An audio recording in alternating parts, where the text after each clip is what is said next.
नमस्कार। आज हम बात करने वाले हैं बाल्सामिक के बारे में। हाँ, जो कि एक वायर फ्रेमिंग टूल है। बिल्कुल।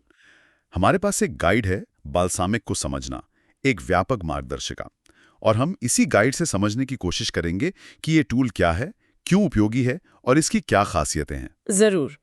तो बाल्सामिक ये शुरू हुआ था 2008 में। अच्छा। एडोब के एक एक्स इंजीनियर थे, पेल्डी गुलिएजोनी, उन्होंने इसे बनाया था। ये बेसिकली एक रैपिड वायर फ्रेमिंग टूल है। Rapid wire framing. हाँ, मतलब तेजी से वेबसाइट्स, एप्स, सॉफ्टवेयर वगैरह के लिए लो फिडेलिटी मॉकअप बनाने के लिए। लो फिडेलिटी यानी बहुत डिटेल्ड नहीं। बिल्कुल। और इसकी सबसे खास बात यह है कि ये मॉकअप एकदम हाथ से बनाए हुए स्केच जैसे लगते हैं। हाथ से बने स्केच जैसे? ये तो काफी अलग है। हाँ। तो इसका मतलब हुआ कि शुरुआत में फोकस इस पर नहीं होता कि चीज दिखेगी कैसी, बल्कि वो काम कैसे करेगी, उसका स्ट्रक्चर कैसा होगा। एग्जैक्टली। गाइड में इसे जेनवेयर भी कहा गया है। हाँ, मैंने पढ़ा, जेनवेयर। तो ये सिर्फ इस्तेमाल में आसान है इसलिए, या इसका कोई और मतलब है? देखिए, आसानी तो है ही, पर जेनवेयर का मतलब उससे थोड़ा ज्यादा गहरा है। ये इस फिलॉसफी पर बेस्ड है कि टूल को आपके काम के बीच में नहीं आना चाहिए। अच्छा। ये जानबूझकर सिंपल रखा गया है ताकि आप फीचर्स में ना उलझें, अपने आइडिया पर फोकस कर सकें। और वो जो हाथ वाली स्टाइल है ना, हाँ। वो भी जानबूझकर है। इसका एक साइकोलॉजिकल फायदा है। वो क्या? जब कोई चीज थोड़ी अधूरी, स्केची सी दिखती है, तो लोग उसकी सुंदरता पर कम और उसके बेसिक स्ट्रक्चर, उसके फ्लो पर ज्यादा ध्यान देते हैं। फीडबैक भी उसी पर देते हैं। ये तो बहुत सही पॉइंट है। शुरुआत में यही फीडबैक चाहिए होता है। बिल्कुल। कलर्स या फॉन्ट्स पर बहस बाद में हो सकती है। ठीक है। तो अगर किसी को इसे इस्तेमाल करना शुरू करना हो तो कैसे करें? गाइड में कई वर्जन्स बताए गए हैं। हाँ, ऑप्शंस है। क्लाउड वर्जन है जो ऑनलाइन चलता है। एक डेस्कटॉप ऐप भी है जिसे आप डाउनलोड करके ऑफलाइन यूज कर सकते हैं। ओके। और ये गूगल ड्राइव, कॉन्फ्लुएंस, जीरा जैसे पॉपुलर टूल्स के साथ इंटीग्रेट भी हो जाता है। और सबसे अच्छी बात, 30 दिन का फ्री ट्रायल भी है, तो कोई भी ट्राई करके देख सकता है। और इंटरफेस कैसा है? इसका इस्तेमाल करना मुश्किल तो नहीं? नहीं, बहुत ही सीधा साधा इंटरफेस है। एक टूल बार है ऊपर, साइड में एक यूआई लाइब्रेरी है जहाँ सारे बने बनाए एलिमेंट्स होते होंगे। हाँ, बटन, मेन्यू, टेक्स्ट फील्ड, सब कुछ।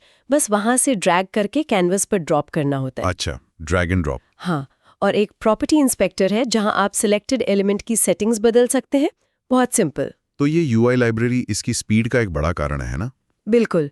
सैकड़ों कंट्रोल्स पहले से बने हुए हैं, आपको बस खींच कर रखना है। इससे वायरफ्रेम बनाने का काम बहुत तेज हो जाता है। और जैसा आपने कहा, स्टाइल लो फिडेलिटी है ताकि फोकस भटके नहीं। सही। चर्चा लेआउट, नेविगेशन, यूजर एक्सपीरियंस पर ही रहती है। तो ये जल्दी से आइडियाज को एक शक्ल देने और टीम से शुरुआती फीडबैक लेने के लिए बढ़िया है। हाँ, बहुत कारगर है। क्या इसमें थोड़ी बहुत इंटरैक्टिविटी भी डाल सकते हैं, जैसे पेजेस को लिंक करना ताकि यूजर फ्लो दिखे? हाँ, ये कर सकते हैं। आप अलग अलग स्क्रीन्स या पेजेस को आपस में लिंक कर सकते हैं। इससे एक बेसिक क्लिक करने लायक प्रोटोटाइप बन जाता है।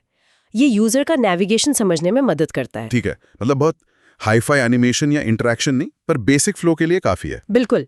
फिग्मा या दूसरे हाई फिडेलिटी टूल्स जैसी डिटेल इंटरैक्टिविटी नहीं है, पर शुरुआती कॉन्सेप्ट टेस्टिंग के लिए ये पर्याप्त थी।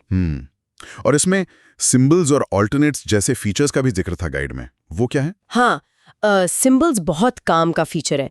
जैसे आपको हेडर या फुटर हर स्क्रीन पर चाहिए। हाँ, चाहिए होता है। तो आप उसे एक सिंबल बना सकते हैं।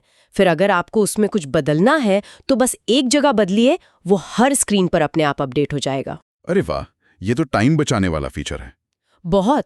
और ऑल्टरनेट से आप एक ही स्क्रीन के कह लीजिए अलग अलग वर्जन बना सकते हैं। जैसे अलग अलग लेआउट ट्राई करने हो। हाँ, या थोड़े अलग आइडियाज हों, आप उन्हें एक ही जगह रखकर कंपेयर कर सकते हैं, बिना ढेर सारी अलग फाइलें बनाए। ये भी बढ़िया है। आपने वो इंटीग्रेशंस की बात की थी, गूगल ड्राइव, कॉन्फ्लुएंस, जीरा, ये टीम्स के लिए कैसे फायदेमंद है? ये बहुत प्रैक्टिकल है। सोचिए, आपने बाल्सामिक में मॉकअप बनाया, उसे आप सीधे अपनी कॉन्फ्रेंस के डॉक्यूमेंटेशन पेज पर या जीरा के इशू में एम्बेड कर सकते हैं। अच्छा, तो सबको लेटेस्ट वर्जन वहीं दिख जाएगा? एग्जैक्टली। अलग से फाइल ढूंढने या भेजने की जरूरत नहीं। गूगल ड्राइव इंटीग्रेशन से शेयरिंग और कोलैबोरेशन आसान हो जाता है। ये सब मिलकर टीम का वर्कफ्लो काफी स्मूथ बना देते हैं। समझ गया। तो फायदे तो काफी साफ हैं, इस्तेमाल में आसान है, तेज है, लो फिडेलिटी पर फोकस रखता है, कोलैबोरेशन में मदद करता है।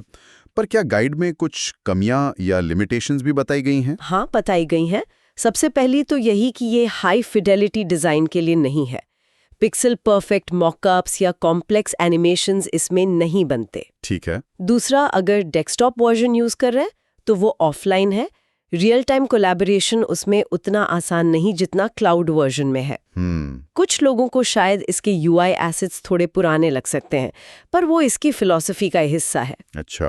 और हाँ, अगर टीम बड़ी है या बहुत सारे प्रोजेक्ट्स हैं तो क्लाउड वर्जन की कॉस्ट बढ़ सकती है। तो ये टूल खासतौर पर उन लोगों या टीम्स के लिए बेस्ट है जिन्हें प्रोजेक्ट के एकदम शुरुआती फेज में, हाँ, जब आइडियाज को बस जल्दी से विजुअलाइज करना हो और उन पर फटाफट फीडबैक चाहिए हो। बिल्कुल। जैसे प्रोडक्ट मैनेजर्स हो गए, यूएक्स यूआई डिजाइनर्स, डेवलपर्स, बल्कि आजकल इसे एजुकेशन में भी काफी यूज करते हैं। हाँ, कॉन्सेप्ट समझाने के लिए अच्छा होगा। सही। ये उन बेसिक सवालों के जवाब ढूंढने में मदद करता है। ऐप काम कैसे करेगा, स्ट्रक्चर क्या होगा, इससे पहले कि आप विजुअल डिटेल्स में बहुत ज्यादा टाइम लगाएं। तो कुल मिलाकर बाल्सामिक अपनी सादगी और रफ्तार की वजह से आज भी रेलेवेंट है। हाँ, बिल्कुल। खासकर तब जब फोकस जल्दी प्रोटोटाइप बनाने और उस पर शुरुआती फीडबैक लेने पर हो। सही कहा। इतने सारे हाई फिडेलिटी टूल्स होने के बावजूद इसकी अपनी एक खास जगह है, क्योंकि ये डिजाइन प्रोसेस के उस बहुत जरूरी फाउंडेशनल स्टेज को एड्रेस करता है। और यहाँ एक सवाल ये भी उठता है कि क्या डिजाइन प्रोसेस में हमेशा एक ऐसे सिंपल लो फिडेलिटी टूल की जरूरत रहेगी? एक सोचने वाली बात है। हाँ, एक ऐसा टूल जो हमें फाइनल प्रोडक्ट की चमक दमक से पहले नींव पर यानी स्ट्रक्चर और फ्लो पर फोकस करने में मदद करे, ये एक दिलचस्प पॉइंट है सोचने के लिए।